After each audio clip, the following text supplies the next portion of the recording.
कसं आहे ना, आपण रोज विचार करतो माझं बॅकग्राऊंड चांगलं असतं ना मी सक्सेसफुल नक्की झालो असतो. मी हेतून नव्हती करायला पाहिजे म्हणजे मी नक्कीच सक्सेसफुल झालो असतो. थांबा थांबा, किती विचार करताय?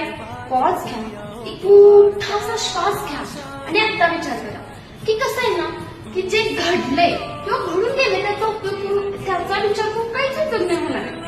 थांबा, शांत व्हा, एक फिक्स असतं ना टार्गेट ठरवा. कसं होतं माहितीये का, आपण एखादी मोटिवेशनल रील बघतो, एखादं भाषण बघतो आणि तेवढंच आपल्या दात भेटते, तेवढंच नाही मी आजपासून सुरुवात करतो, आजपासून मी हे करणार. आणि ती आग एकदा विझली, जसं नक्षा उतरली की माणसं व्यवस्थित होतात ना, तसं ती तुमच्या आत आग पेटलेली असते ना, ती विझली की संपला विषय. असं नका करू, एक टार्गेट फिक्स करा, लिहून काढा. त्यानंतर येणारे तुमचे संभाव्य धोके आहेत, संभाव्य तुम्हाला जो तोटा होणार आहे, जो नफा होणार आहे, तुम्हाला स्किल्स काय काय शिकावी लागणार आहे, ह्या सगळ्या गोष्टींचा एक ओव्हरऑल विचार करा आणि त्यानंतर तुम्ही डिसिजन पर्यंत या. थँक्यू.